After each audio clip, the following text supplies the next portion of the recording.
Welcome everyone. Today we have our another new episode and we will discuss on startup and innovations. We have our world famous speaker David Smith and we have Mr. Donald. And basically, World Talent Economy Forum right now we are focusing with the emerging economy with lot of startup, young communities and lot of people. So what we want to know, if you have any question, you can ask questions to our speakers. First, I would like to give chance Mr. David Smith. Mr. David. And Dr. Sharif, thank you so much for letting me be part of today because startup and innovation are so very, very important in our world today. Um, as we're looking at some of the mega trends, as we look going towards the future, not only is innovation important, and not only is taking innovation to market important, there's something called the speed of innovation.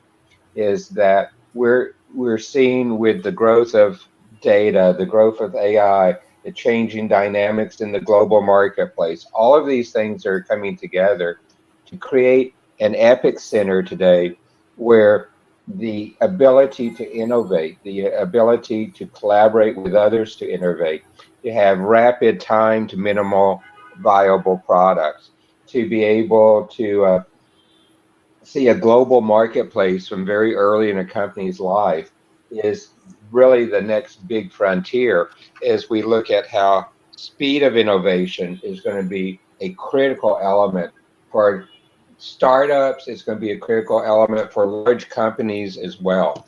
So we're seeing that going forward. The other thing really about this that I think is so very interesting is that this is a great time for a startup. It's harder to grow a startup right now into the next phases after startup because uh, with the current economic environment worldwide, the ability to raise subsequent funds, but most startups use self-fund. Most startups use friends and family to doing it. But in this rapidly changing world, innovation is really the key for survival, the key for survival for startups, the key for survival for growing companies as well. And it's really the result of the combined effort by the team members you pull together using group intelligence. It's also supported by the culture of the organization, particularly in the startup world, the mindset of innovation that has been established, and how you begin to look at those things. How can you be inclusive in doing it? One of the most satisfying things about startups as opposed to large legacy companies is that the culture of the innovation is very different. In large companies, it's been my experience, particularly in different parts of the world, that oftentimes junior people are afraid to put their ideas on the table. They're afraid to speak up. And in startups, that's really not the case. It can be a junior member of the team that might have a brilliant idea uh, and is afraid to share it in a large company. But in startups, the egos tend to be put aside so that everyone on the team feels confident in putting ideas forward. And this greater diversity of thought, this greater diversity of the different ways people look at the future and the markets really underpins a fantastic innovation mindset in startups there. And you need to, in the startup, actually recognize that the innovation is a key element of the startup. I mean, that's what you're doing. You're bringing new products out to meet new needs.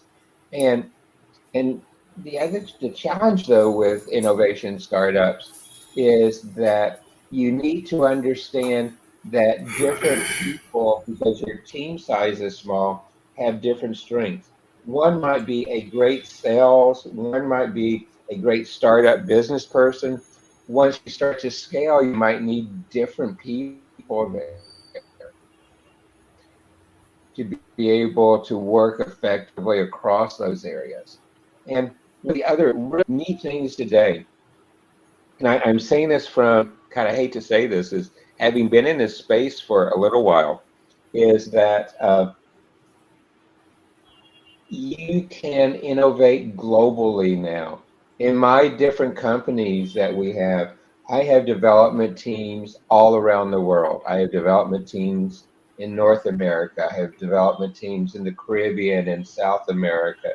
I have development teams in Europe. We have a development team in Asia, and that is really neat because I can find the appropriate people with the appropriate business models, and more importantly, the appropriate skills to be able to innovate at speed and to be able to push the startups at speed that way.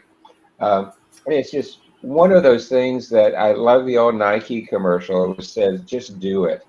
If you have an innovative idea that meets a market niche and can go ahead and either bootstrap or full initial funding in or convince people to partner with you and do it on risk capital, now's the time to do it. It's a great time of innovation. So, Sharif, let me stop here on the intro and let you go ahead and go on with Donald for a moment. Thank you, Mr. Donald. What you want to discuss about innovation and startup? Well, can you hear me? Good. I forgot to check to make sure I had the right microphone hooked up. So anyway, well, I think it's important to start out and ask what you mean by innovation, because the way we talk about it, it's this kind of wonderful thing that if we do it, all these wonderful things happen. But it's kind of a question about, what do we mean when we're talking about innovation. I'm working with a company right now that has a very, very, very superior transportation system to the kind we use, which are roads and cars. And it's superior because it actually generates energy rather than takes energy. It's solar powered, and it doesn't require roads. And so it's much cheaper, because part of building roads is that you have to buy the property from the people. And in Silicon Valley, for instance, where I live, a square foot of Silicon Valley costs so incredibly much money that it's eye-watering. And so to be able to build a road costs so incredibly much money that it's, when you're looking at a mile of road in Silicon Valley, you're talking hundreds of millions of dollars. And anyways, but nobody's the slightest bit interested in it. And the reason is because of what's called path dependencies.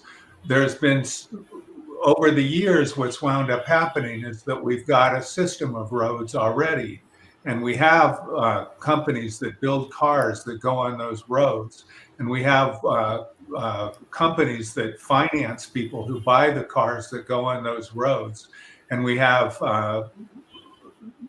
whole portions of the government that subsidize the companies that make the cars that go on the roads. And so there's this whole network of organizations and finance and all, and that's interdependent, that keeps this infrastructure going, creates this infrastructure, and makes it work. And if somebody comes up with something new and different, an innovation, it just can't happen, basically. And so, and there's a wonderful paper on this by Woody Powell and Paul DiMaggio called "The Iron Cage Revisited," and it's referring to a concept by the sociologist Max Weber, it's something that he alludes to in his famous paper called the Protestant Ethic and the Spirit of Capitalism, where he talks about this exact thing, that within organizations, people have to you wind up having to have sets of rules for everyone to behave, and everyone that's there enforces those rules in order to be able to have an organization. And the rules are unspoken; they're unconscious rules. But we learn to follow those rules and enforce those rules. So we know what our job is and what we're supposed to do day to day in our jobs. And so organizations, in a sense, exist to prevent innovation. That's kind of what one of their major purposes is, to prevent innovation. And society itself kind of exists. One of the things that it's really good at is preventing innovation. So, and by innovation, what I'm referring to is the rules that we follow to do things, to work, and to do the kinds of jobs that we do in life. Like right now, electric vehicles are a very minor innovation. They still drive on roads. They still have, four wheels. They still are made at car factories. They're a very minor innovation. And I just read today that even in places like Texas, the conservative people are starting to get interested in them because gas is so expensive that they're getting interested in using electric vehicles. So basically,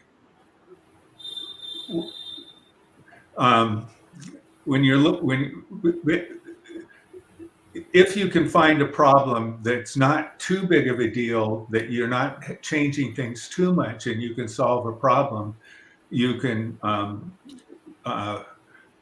That's the kind of innovation that can actually be something that you can make happen. Incremental changes are what basically are what you can wind up doing. And startups are especially good for doing that because they are less bound by the rules and the path dependencies that are happening. And I'm just going to finish up by saying that in Silicon Valley, Cisco has always been very famous for having groups of people who come up with some innovative way of doing something.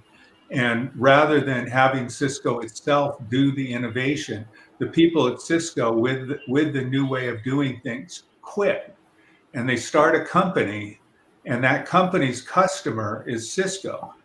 And so rather than Cisco having to change the internal rules and do things differently, which would be too disruptive for it to actually be able to do, they have this company that doesn't have to follow these rules, but yet they support the company by buying its product. And as the company becomes successful, Cisco buys the company, and that provides an exit for the company.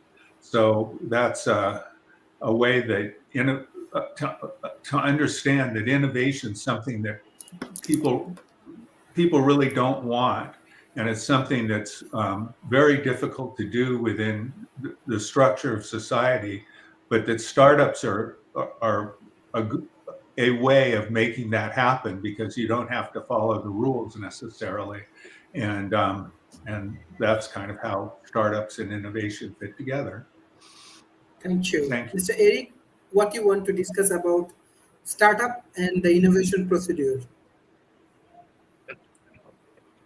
Well, one of the challenges as companies get really big is making sure all the pieces come together. These are very convergent kind of discussions, like how do we make everything work? And to do that, they want definite plans and outcomes. And that can work pretty good when you're doing something you know how to do. When you're doing something different, that's pretty upsetting because they go, give me a plan to do something we've never done before.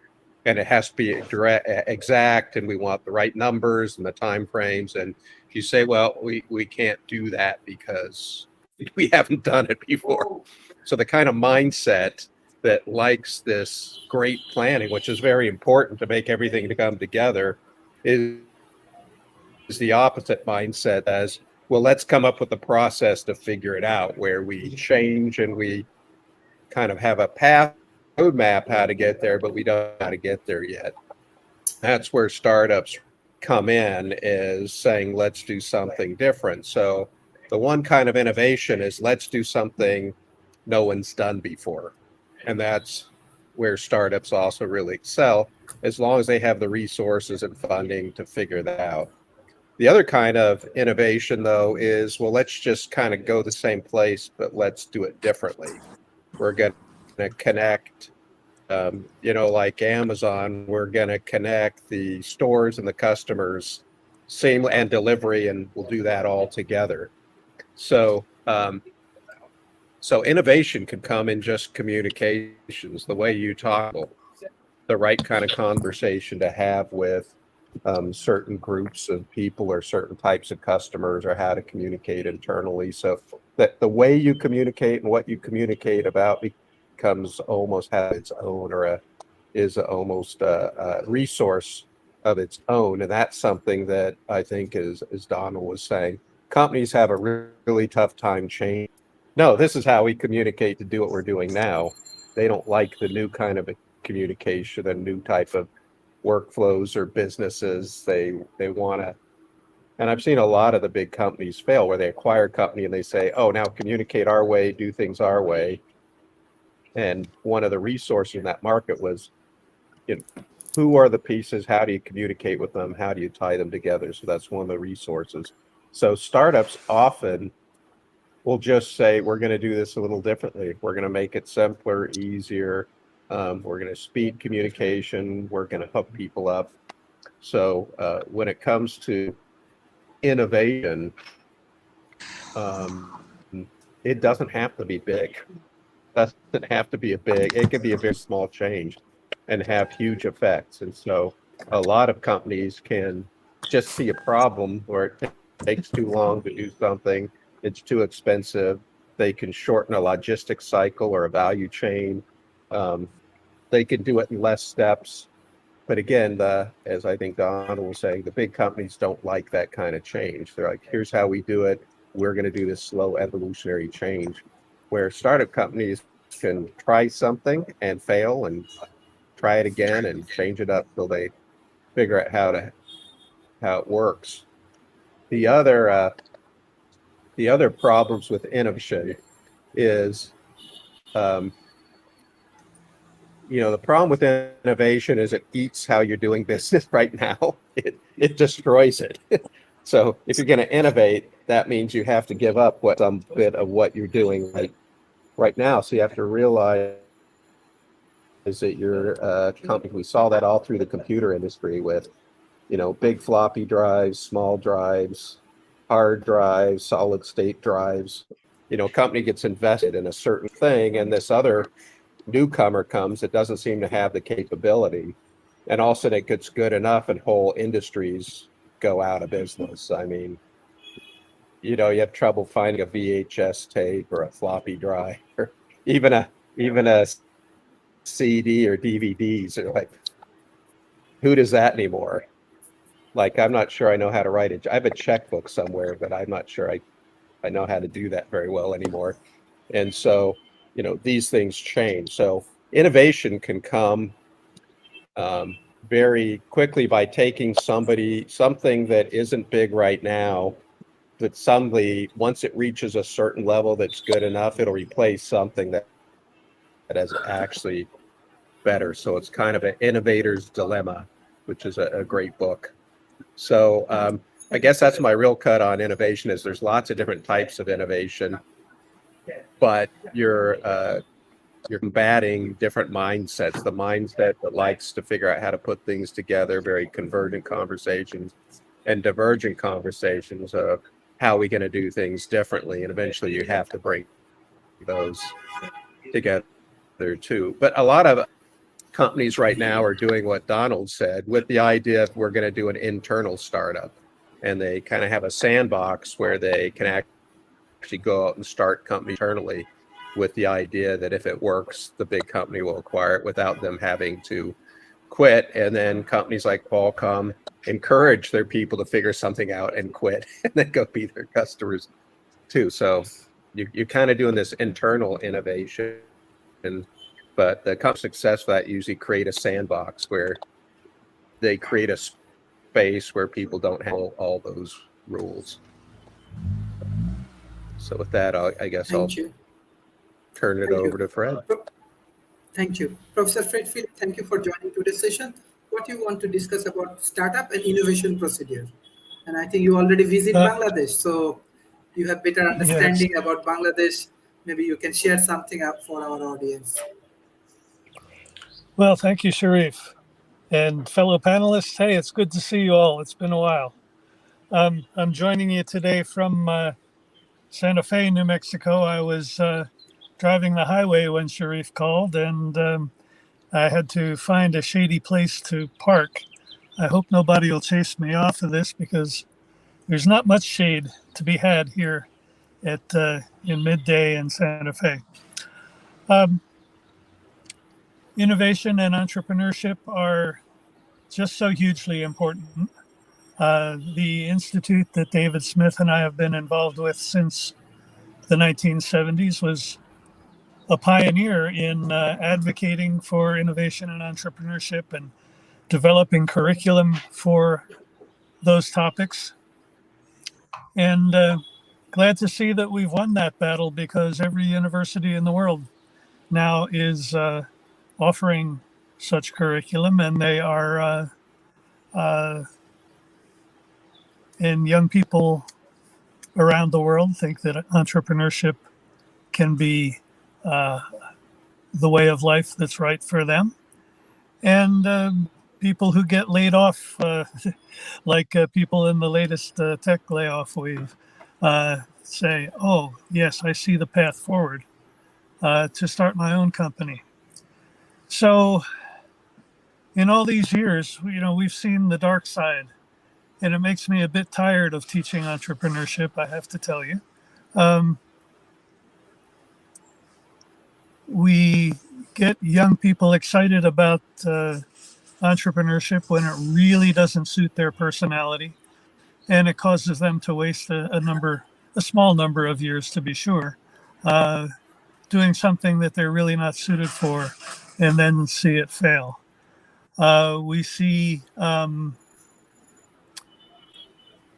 VCs who've never managed anything trying to micromanage startups and steer them in the very wrong directions, and appoint equally inexperienced friends of theirs to management positions in these startups. So there's a great deal that goes wrong, and it's discouraging to see. And yet, entrepreneurship is so necessary. We have some big problems in the world. We expect more pandemics. We have all the effects of climate change. We are, again, all too close to nuclear war. We've got the opioid problem. These are topics that are just ripe for entrepreneurial treatment. So another thing that's very discouraging, let me put it in a positive light. I would love to see entrepreneurs attack these things, and many are with clean energy technologies and pollution reduction and vaccine storage and all kinds of things that directly or indirectly attack the big problems of the world. This is worthwhile. To me, it's the right focus for entrepreneurship. You don't have to attack these things directly. If you're, for example, work in organizational psychology and you can make organizations work better, the organizations that are directly attacking the world's big problems, then so much the better. That's a great focus for entrepreneurship too. So, but what are some entrepreneurs doing? The craziest, most useless stuff.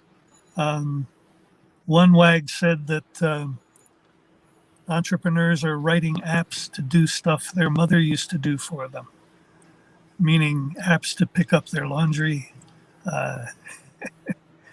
Oh, what made a big splash last year is Domino's, or one of these big pizza chains, wrote an app so that you can track your pizza. Is it still in the oven? Is it in the box? Does the delivery boy have your pizza en route to your house? What's the temperature while it's in the box? And well, I think you know where I'm going with this. The world has big problems and people are writing pizza apps. Please. If you're talented enough to be an entrepreneur, turn your talents to something important, please. Okay. If we believe in innovation, we have to some extent, be technological optimists. There are plenty of climate pessimists around who say, oh, we'll never solve the climate crisis with our current technologies, which I believe is true. Nor will we, they say, solve the climate crisis with yet to come technologies, because they don't believe these technologies will be developed. But we do believe that. I do believe that. People of the fellows of the Tondo Institute generally believe that too. So climate crisis will be eased by a mixture of current technologies, yet to come technologies, and new ways of using existing technologies. And any of those could be grist for innovative entrepreneurship. Let's see, do I have anything else to say about this? No, I think those are the important points that I'd like to make at this time. Oh, you asked about Bangladesh. Now, I admire all the many things you're doing in Bangladesh, entrepreneurially, Sharif. I wasn't there long enough to get a real picture of the country's entrepreneurial scene. And the entrepreneurial scenes differ wildly across countries, but they do evolve. You know that the entrepreneurship scene in America has always been more or less meritocratic, meaning that if you have a good idea, you can find the investment to support the development of that idea.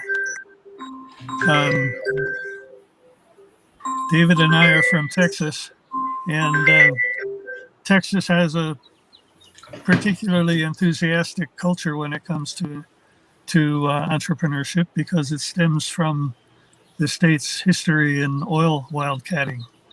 And that was a high-risk venture to drill for oil. And it also meant that if you failed, if you drilled a dry well, people are willing to invest in you again to have you drill another well. Okay, so how does this differ in other countries? I've spent a lot of time in South Korea, and let's say 25 years ago, the only people who were able to get licensed to start a new venture were, it was very nepotistic scene. If you were the son of a cabinet minister, not the daughter, but the son of a cabinet minister, you could start a new tech venture in South Korea. It has evolved. Now it is much more meritocratic, but I don't think it has the forgiving kind of culture that you'd find in Texas, because in Korea and many other countries, if you fail and you waste your investors' money, you are forever stigmatized and cast out of the innovation community. And that's a very unfortunate aspect of culture. And it differs from, in many countries, you'll find variations on who can start a company and what are the consequences if you fail. In Silicon Valley, of course, the culture is if you fail, well, investors think you learned something and they'll come back to you again with more money. So I think it's worthwhile to explore the international variations on the ability to be an entrepreneur. Thank you. Thank you, Professor, for your excellent comments. Mr. David Smith, what is your advice, especially our World Talent Economy Forum? We are bringing many emerging economy young community who are developing startup in South Asia. So what is the best possible outcome we can get from our youth community? How we can train them, how we can advise them, how we can support them? Well, Sharif, I'm going to answer your question going backwards. One of the best ways to train for entrepreneurship is several things. One of them, find yourself a good mentor. Not one mentor, but several good mentors. The relationship you can establish with the mentor is so important today because they will have scars that they've gone through that you don't want to have the same scars. They will have relationships within their networks that you do not have, and those relationships will help you raise money. It will help you find customers. It will help you do a lot of the other elements around the startup environment. Second thing with training is, particularly in technology startups, you have to be resigned to the fact that you're in a place where lifelong learning is important. And as you set up your startup culture, making a learning component in the startup culture is important. A third piece of learning is that so many training like at different accelerators, different incubators, like that focus so much on the product, when product focus is very, very important. But they sometimes overlook the fact that the human capital are the people who do the work to get the products out. So if I am a startup, Sharif, particularly in environments where you're beginning to grow a lot, the fact that you have to focus on the human capital, very, very important lesson. And yes, you need to look at different approaches to how you develop product. In Silicon Valley, for many, many, many years, they had a motto, fail often, fail fast, and keep going. And there's some truth to that, in that you want to be able to get your products out as fast as you can. But what we've began to see is that the fail fast, fail often has a downside too. And so what I like to say is, you need to be in a time of continuous innovation, and you need to assess what you've done. You need to shift and be able to pivot at different places as you go forward. Well, failure is going to happen in startups and at different parts of startups. The more you can plan and have a good vision for your minimal viable product, a good vision for your market, a good vision for the technologies you're using and the staff you're going to use, you're going to be more successful in the long run, because in some prior times, there was a lot of money and you could afford to make mistakes and throw people at it. Today, going out and trying to raise venture capital money today, public equity money today is tough in today's market. So you need to begin to push that. The last thing on this one, Sharif, is I want to really stress the point that startup and innovation go hand in hand. You've heard several of us speak about, it's not just you innovating, but you can go to the internal venturing arms of many of the large corporations and look at them for funding. You can go and look at joint ventures. I would caution some of the startups of partnering with some of the very large corporations, because it goes to the last point I want to make, is you need to protect your intellectual property. Now, we talk a lot in your programs about Nikola Tesla. He was a great inventor, but he really did a horrible job of protecting his intellectual property, but he did even a worse job of trying to commercialize his products, trying to take them to market. And you need to do all those things. You need to have a great idea. You need to put a great team together. You need to look at what are your customer requires? What are the partners you need? How can I protect my intellectual property? And how can I do this with getting to market as fast as I can get to market? Because the key for successful innovative startups is revenue. And revenue really is what makes a startup go and respond. And oftentimes you're going to get there faster with relationships that are provided to you either by your team members internally or by mentors and partners. So all those pieces have to come together to create this really successful startup. So Sharif, I hope that answers your question. Yes, thank you, Mr. Donald.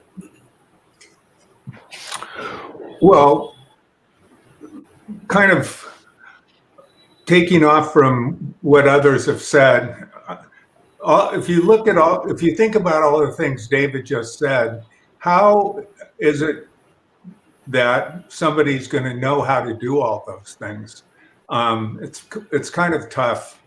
I will say that one of the things that's made Silicon Valley so successful is that, in a sense, it's almost like it's one big company. And so rather than like doing an internal startup, it's more common for a company to have a venture arm. Then Intel has a venture arm, IBM has a venture arm. You just go right down the list. All of these companies have a venture arm, and it's more common for people to leave the company, do a startup. The startup can be funded by the original company, and then its exit strategy is to get bought by the original company. So it's a really good model. But you have to kind of think about like what kind of a company that is, though, because in Silicon Valley, the companies that we make, what Silicon Valley makes, I would argue, as companies. And we're famous for technology, but over the time, our technology has shifted, and our customers have shifted over time. Originally, the technology that Silicon Valley made was military technology, and its customer was basically the defense industry. When I was a kid, you could drive along Highway 101. They hadn't built Highway 280 yet, and there was a company called FMC, which stood for Food Machinery Corporation. But since they were making tanks, they decided to change it to FMC because it was less confusing. And they had these, they weren't tanks, they were landing vehicles. And you just see fields of these. They were making these, you just look out next to Highway 101 and there'd be like fields of these looked a lot like tanks. And that Hewlett and Packard, their first thing that they made was an oscillator that was used in the defense industry. So, now, of course, Silicon Valley builds fewer things, though they're starting to build chips again. But what the product is companies themselves. So that if you're an innovator, you make your money when you sell your company.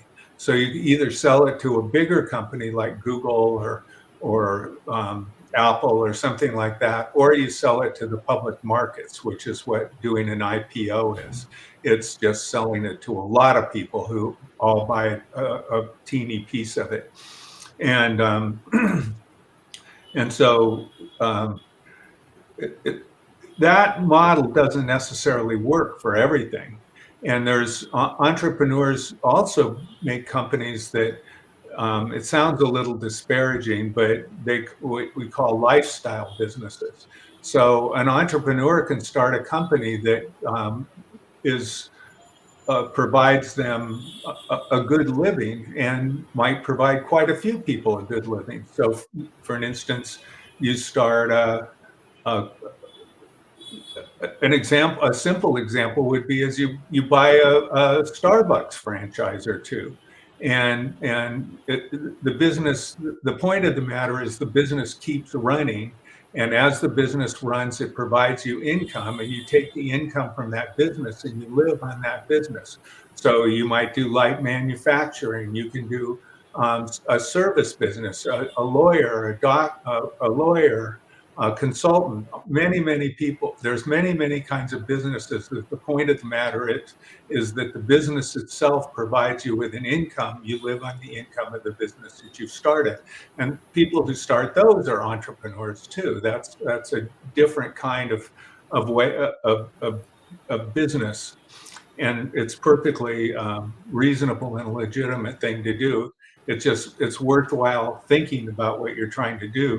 Because if you are starting a business who the point of the matter is the business keeps running, the way you'd finance it would be quite different, which is you wouldn't go out after investment capital, because the way investors get their money back is when you have an exit. In other words, you sell the company.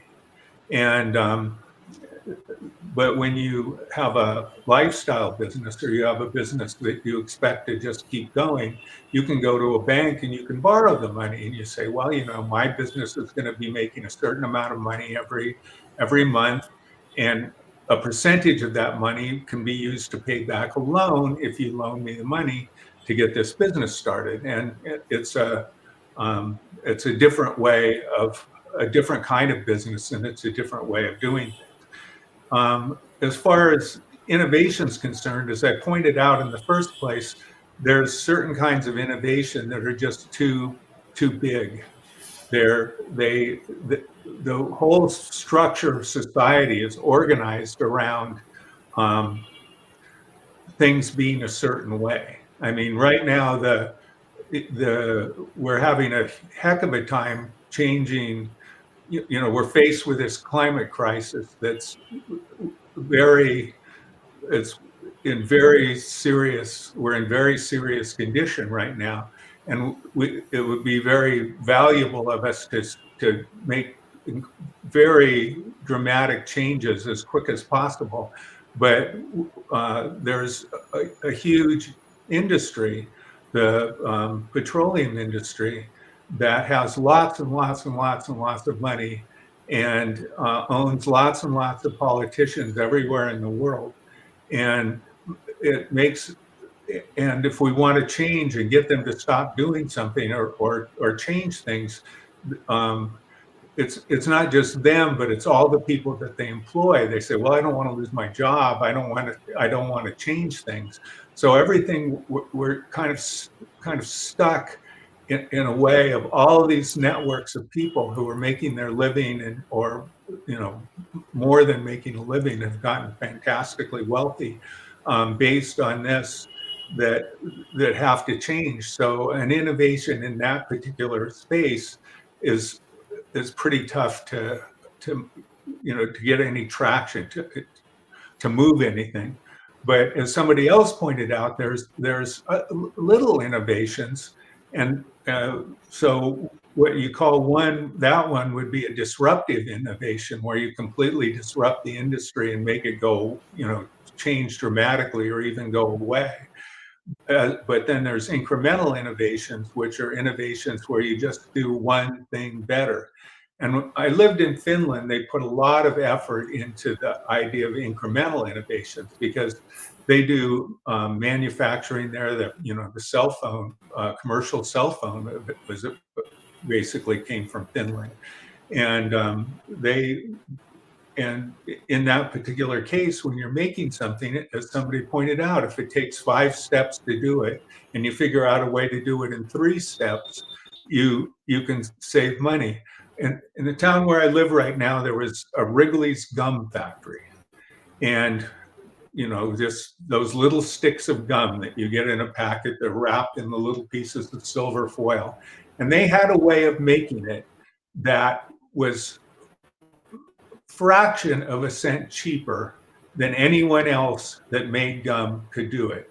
And that plant had as much secrecy as any microchip plant that you could ever go in. I mean, no one could get in that thing unless they were accompanied by someone. They had security at the door. It was top secret how they did that. So just these slightest, teeniest innovations sometimes can be hugely important, because a teeny bit of a lot of pieces of gum works out to a lot of money.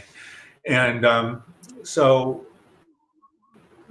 basically, no matter whether it's a big innovation or a small innovation, if you're looking at trying to do something that's innovative, the bottom line is what problem are you trying to solve?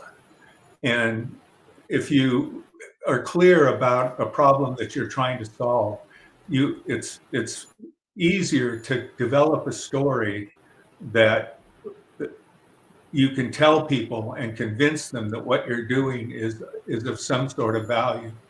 And it's that story that you can use to recruit the people that you need and to be able to do what David was saying. Because if you're an engineer or you're a person that has some technical expertise in some sort of an area, you're not necessarily going to be able to know how to do market analysis. You're not going to be able to know how to do financial plans. You're not going to be able to know how to do that stuff.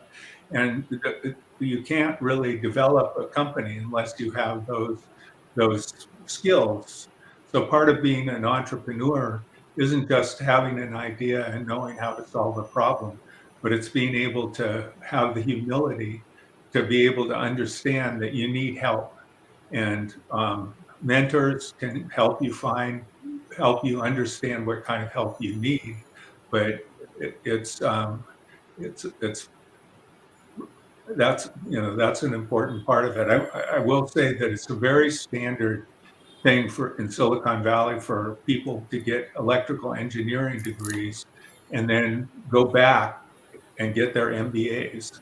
So a lot of people who run these companies in Silicon Valley are basically Indian guys who got their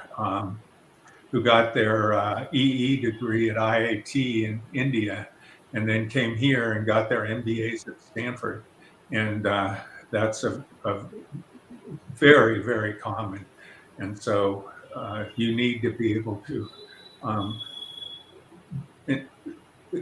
talk the talk and understand what the people around you are doing. And again, the very, very top people that I've met in Silicon Valley, and I've met quite a few, are actually really fairly humble. And I think that's something that you need to, a skill you need to develop to be a good entrepreneur as well. Thank you. Mr. Eric. So David brought up a good point about transition. The reason we have a startup company is because we don't know what the company should look like, how it should operate to do this thing nobody's done before. So you can't draw it all out. Needs to do.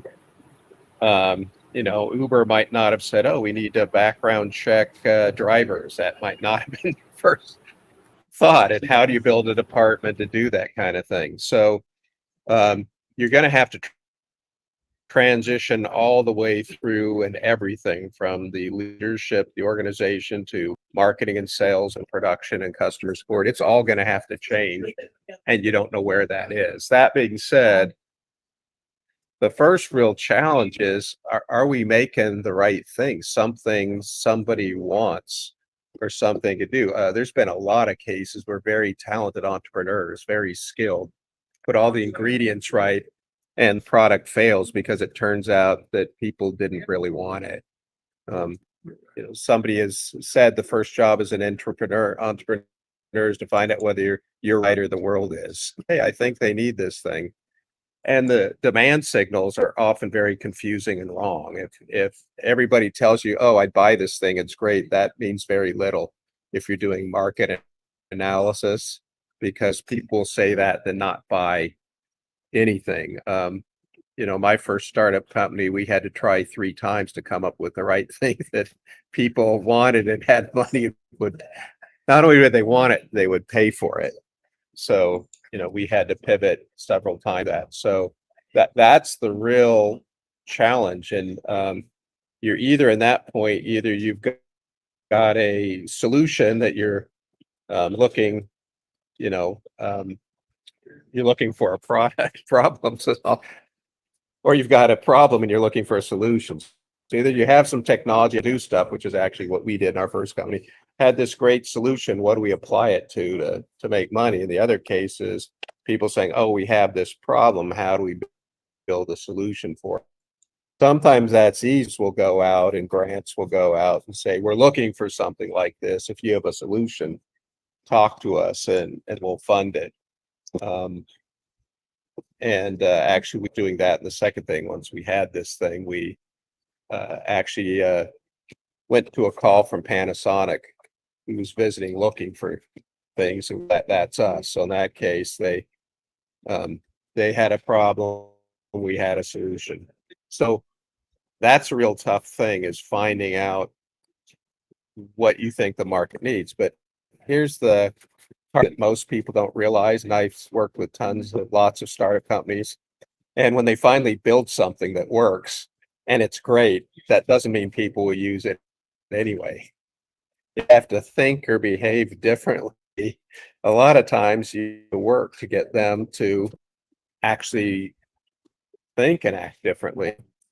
So marketing plays a huge part. And you can see this from every innovation in the US. I just take food innovations. These guys figure out how to do frozen food and then nobody would do it. They figure out how to make peanut butter or soft serve ice cream or things. They don't trust it. They're not used to thinking that. I mean, they put the grill out so people could see cooked food because nobody trusted the quality of food. So that's what. And they had people dress in white to make it look clean because people wouldn't eat this great advancement anyway because they had to convince them that it was safe. So marketing plays a huge big part on the other end. So you have to build the right thing. You have to build and constantly structure and mold your company to fit as you find out these things. And then when you get this product market fit, you still have to often, not always, but most often do the marketing to convince people to use it. And it can be a long haul. Just as a simple example of that, when people came up with medical insurance, people say, you want me to pay for a doctor? I'm not even sick. That makes no sense at all. Or want me to drink bottled water? Why would I do that? It's free from the tap right there. That's never going to be. Of course, both those are big. Those are 3 things to keep in mind is, as you're searching, do you have the right solution to a problem you can find, or is the problem that you can find a solution for? How do you make sure that you really got something people would buy? And we could do a whole session just on that. The other thing is then keeping your company structured and molding and adjusting as you grow, and then finding, even if you get something good, you're going to have to get it a lot of times for people to use it. And usually what happens, we ran a performance marketing agency, and usually what happens is that once people got to that point where they built this great product, they had no money for marketing. It was just supposed to market itself, and he didn't put any money for that thought afterwards. That's one of the biggest challenges that we faced.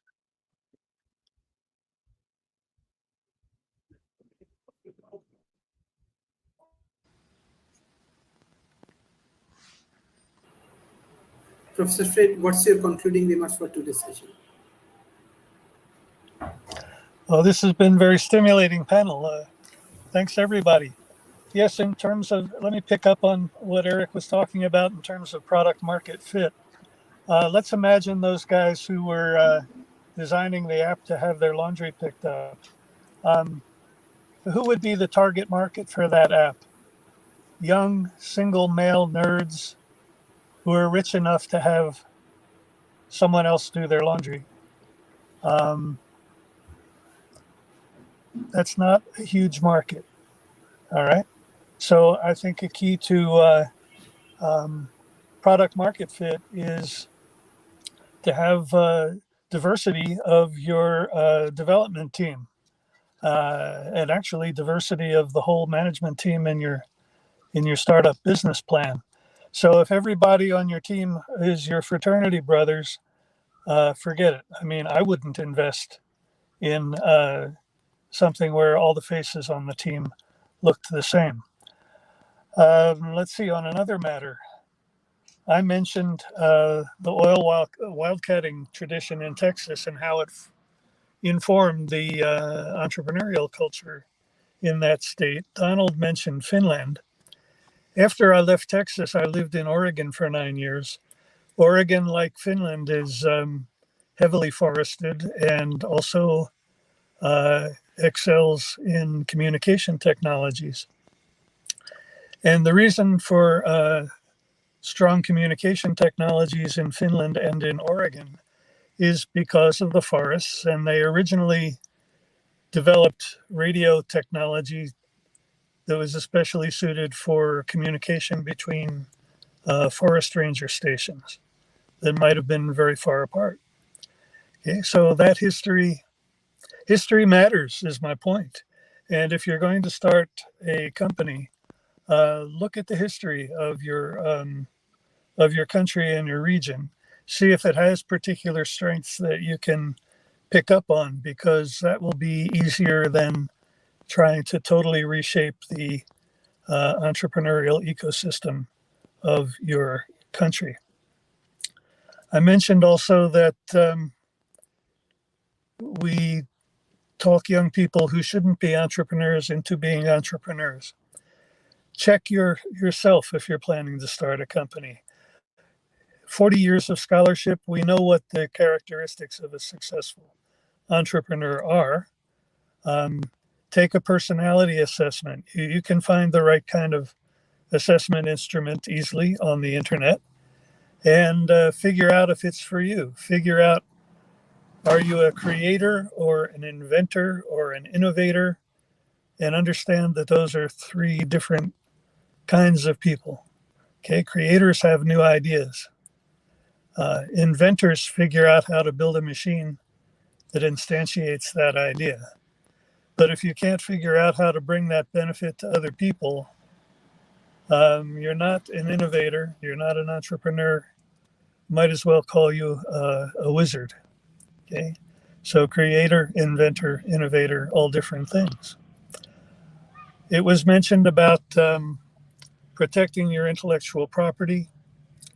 Sometimes a VC will urge the startup team not to pursue a patent because it's a long process and expensive, and the VCs think that speed to market should be the sole focus of the team. Problem is, if you're the entrepreneur and that idea was yours and the company fails, you are left with nothing. This is really unorthodox, but I would urge you to use your initial friends and family funding to get the patent in your own name as an individual. Then license that IP to your company. And if the company fails, you still have the patent. I have a problem, I must say, with this idea of minimum viable product, MVP. Entrepreneurship might seem exciting, but once you start the company, you're going to be battered from all sides. Some of my fellow panelists today have already mentioned this. You're going to be constantly rewriting your business plan. Your investors are going to give you bad surprises at every turn, and you find that you don't have product market fit, and you have to reformulate the product. And on top of all this, the investors want a minimum viable product. Well, you didn't get into entrepreneurship to turn out a minimum viable product. You got into entrepreneurship because you're passionate about something. Okay. And minimum viable product just sucks all the passion out of it. I understand why the investors want an MVP, but push for a minimum passionate product. Thanks.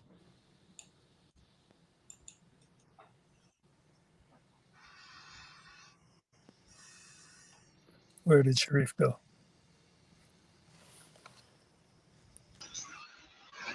Well, it looked like he was having internet problems earlier.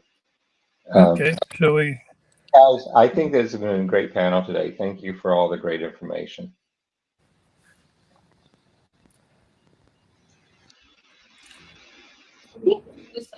Anyone else have concluding remarks? Well, I'll just put that out since we're waiting to see if back. And, we had an office. We started in San Diego, which I thought was a great place to be and have a company. But we did have an office also, a location and an accelerator up in Silicon Valley. And the environment makes a difference. We spent a lot of time making San Diego a startup friendly place. It means it's easier to find and connect resources.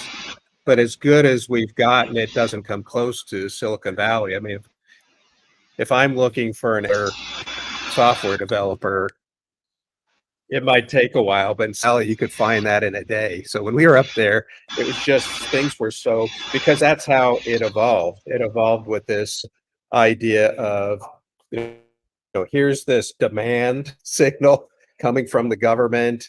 Here's this industry with all this technology. Here's education with all these new ideas. And you mix it. It's kind of like Milan. And then on the button makers and designers and the pattern makers are all there. So if you need to get anything done with fashion, you can do it right away. So when you create your environment, you need to make sure all the pieces are connecting no matter where you are.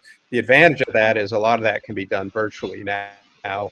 So it's, it used to have to all be local, and that's helpful. So it's getting easier, but creating a fully supportive environment wherever you are, you have to realize that there's all those pieces you're going to need. You can't do everything with just a small group of people. You don't have all the expertise you need.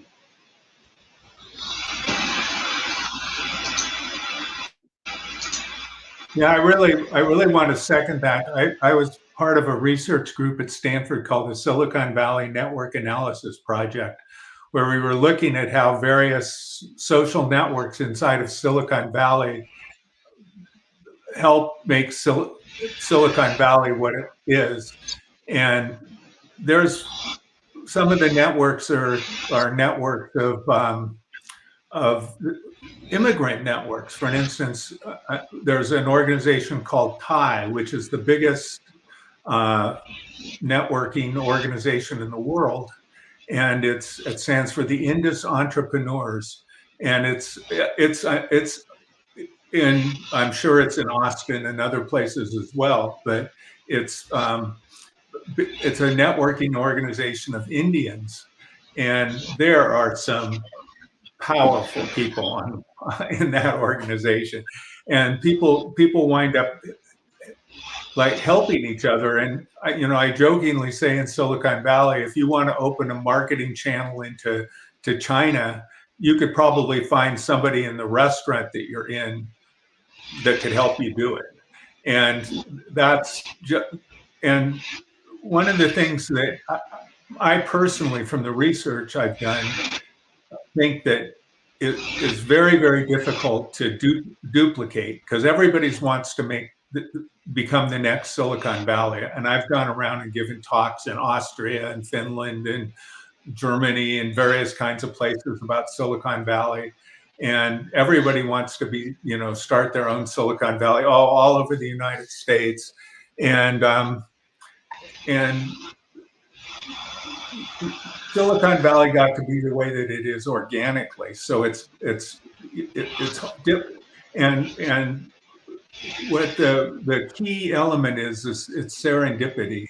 It's meeting people you don't expect to meet, learning things that you didn't know. And Silicon Valley has this very, very open culture where even people aren't as close with intellectual property. They're not as tight with it in general. I mean, Apple, some companies are very tight with it, like Apple, but Hewlett Packard, for instance, was always very open with it. And there's a whole open source movement and things all within Silicon Valley. So there's a huge amount of sharing. And one of the things that made Silicon Valley so successful was the creation of interoperable computer systems. So, they wiped out DEC because digital equipment was the big kahuna in the 80s, but they were vertically integrated. So if you bought a DEC computer, you had to buy a DEC keyboard and a DEC monitor and so on like that. But then in Silicon Valley, they made it so that you could buy your disk drives from a number of vendors, and you could buy your monitors from a number of vendors and so on like that. So it dropped the prices of computers dramatically because there became competition for all of the various kinds of components. And so that openness has been like a key to Silicon Valley. And venture capital came into its own in Silicon Valley. So there's places where you can drive in Silicon Valley and there's just, gigantic venture capital building company after gigantic venture capital company. And then other ones where it's gigantic legal firms after gigantic legal firms. And all of those things are necessary, as David's pointed out and Eric's pointed out and Fred's pointed out. You need to have all of that infrastructure. But what I'm getting at, the key thing is that there's a kind of a thing in Silicon Valley where you meet somebody at a networking event, and almost the first thing people will say to you is, "How can I help you?" I know somebody that is interested in I'm going to introduce you to this person. And it's just like that. And my friends from Finland, when they come, they say, it's just so amazing because in Finland, no one would do that. It's just not the way we do things. You have to be introduced to the right things. We have this social structure. You don't meet people in that way. It's just not done. And a lot of my European friends say the same thing. It's just not done that way. And so I don't know, how you could, develop it. It's got all of the elements, the money, the legal things that, there's Stanford is there, Berkeley is there. And so I want to just finish that out by saying, like, if you want to do fashion, if your innovation is in fashion, you don't want to go to Silicon Valley. You want to go to New York. If your innovation is in whatever your innovation is, there's going to be a place in the world where that is done. And so in Silicon Valley, if you want to start a company, that your point of your company is to grow it really fast and sell it, come to Silicon Valley. But there's plenty of kinds of companies and plenty of kinds of things that you could do that Silicon Valley or a place like Silicon Valley isn't really the right place to do it. Agriculture, a lot of different kinds of agriculture, construction, all kinds of things. You can do anywhere in the world. There are many places in the world. So, remember what Eric just said about how it's got a lot to do with the environment, and it's incredibly important. So that's what I wanted to say. Parking police got me. I gotta go. Thanks all. Thank you everyone. Bye, Fred. Nice to see you again. Thank you. Yes, indeed. Thank Good you, to see everyone. you. Bye-bye. Thank you. Bye-bye. Thank you, Mr. Donald, Mr. Eric, and Mr. David Smith for your continuous support for World Talent Economic Forum. I request all of our speakers and our audience, please share our content with the government agency, corporation, and academy. Thank you. Bye-bye and take care. Bye, y'all.